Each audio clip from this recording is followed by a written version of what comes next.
Left uppercut there by John Paul. Pasok lahat ng Oh, now, eto na. I feel that the Angas is being activated. I seeing a smile. Oh, look at that face now. At yung mga tao dito, eto na. Eto na ba ang simula ng katapusan? Ayan na naman, nakababa na yung kamay. Ayan na jabs, ano? Nilalaro lang niya yung jab eh. Uy, nautobalas. Uy, napangiti.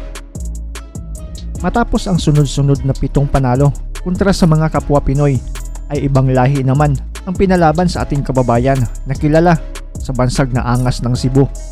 Ito ay ang 22 anyos pa lang na si John Paul Gabonillas.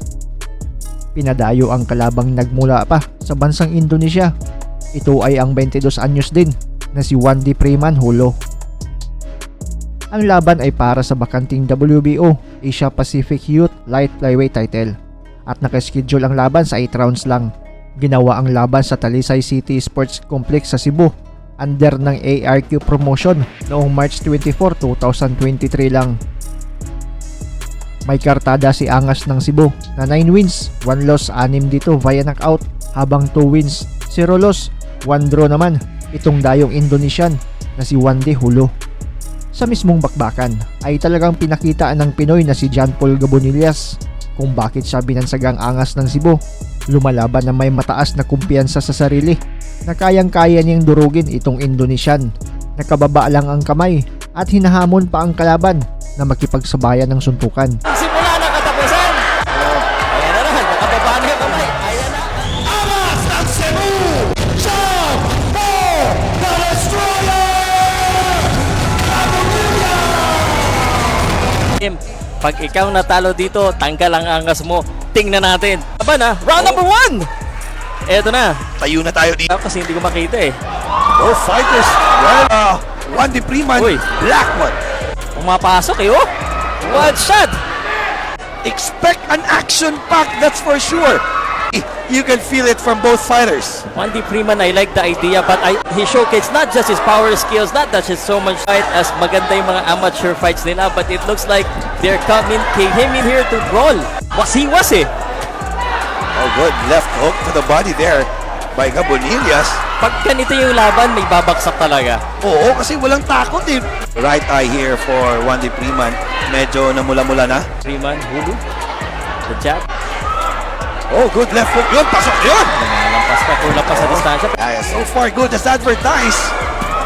Those that are listening and watching this is the first international opponent of John Paul Gabonillas. Oh, good punch there by Hulo. Overhand right, talagang feeling mo makakapagpabaksak yun eh. Oo, but you know, Ingat kita natin kondisyon tong Hulo. Time! Nakikita na natin yung timing, but I like the idea again of Freeman attacking it with and throwing everything that he Not here just to really entertain. He's here to win. capital. Saan city ba ito? Tingnan natin ha. Indonesia. So shout out sa mga Indonesia friends. Gabonillas needs to be careful on that right hook. Clearly, that is a strong punch. Good right hook there by John Paul Gabonillas. Ako na nagsasabi may babaksak. Nito si Gabonillas, but still there, really fighting, hindi pa napapagod. Big Cebu, papasok ulit yan. Nakita mo nakakasay yung kanya niya, overhand yan, kakasay. To be a counter puncher here. Ganda lang Gabonillas. yung movement din ni Gabonillas, no? The defense, credit to the defense. Pero ito, one thing, no? Hindi makapag-showboat ito si John Paul Gabonillas. He's on his feet, in his auto. Kasi yung attack nito ni... Sabi niya, patay na kung patay. Yan. Siguro narinig niya yung kasabihan ng mga Pinoy. Pag ikaw ang tayo, go for the kill! Oo. Kaya siguro nakausap nito na Pinoy. Pasok na ng pasok eh. Alam niya eh, no? Pasok pa, no? Nakatama yung isang naribas na yun. May pahabol naman. And John Paul Gabonillas, Hulu! Fighters wearing the same trunks. Red, you know what that means? War! War. And this is what's happening. Wars and everything. Again, good right hand. He just right there. Punch there. Pasok yun. Left straight there. For Gabonillas going out to the body. Matapang, wala matapang. Matapang ito Freeman. Hindi umato. Fortuno. Yun. The jab again. Mo, always going forward. Wala katrasan. Nagpapasalamat natin kay Hulu dahil he's been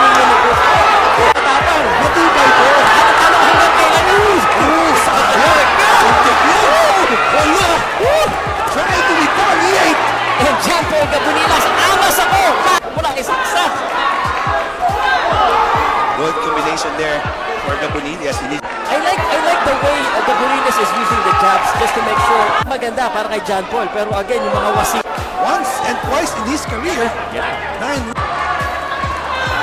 There you go. So far right now, it's a little bit more of quality na konti. Quarter or the third quarter na ba? On the round 3, medyo pacing eh.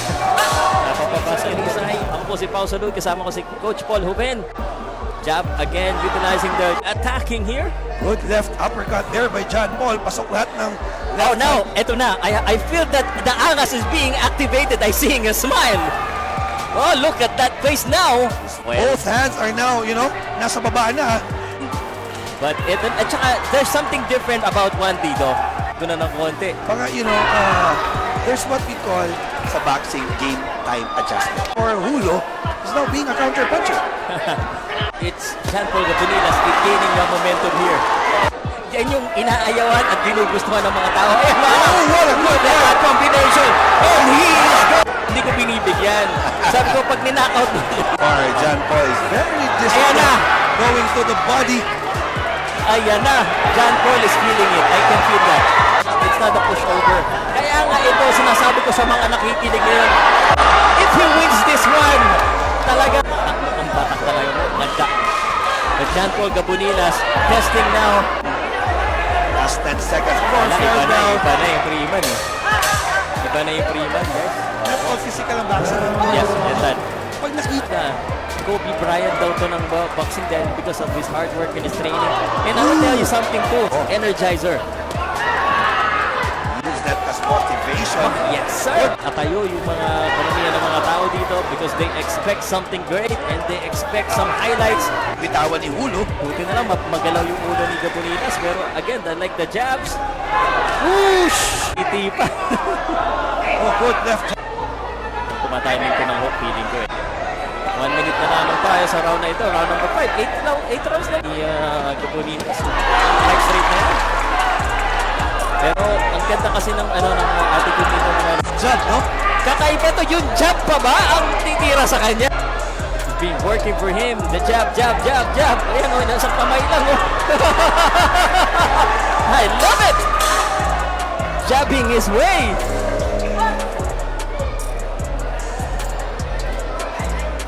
Kita mo na eh. You know, his game, the jabs, nilalaro lang niya yung jab eh. Uy, now the balance. Oh, not Kumpiyanz! Really, this guy from Indonesia, Juan Di Prima Hulo, he has that power. Good movement. Ang galing. Reflexes. So fun to watch. And here comes the one. Power! The Angas ng Cebu. At yung mga tao dito, ito na ba ang simula ng katapusan? Ayan na lang, nakababa na yung kamay. The condition will get you through the round, but at this moment, he needs to be able to get back. Is here. At lahat ng mga tao, they're on their feet, about to run. Talon! Need to have that one-man punch power. Oh my God! And bubblehead, Randy Freeman is about to get done.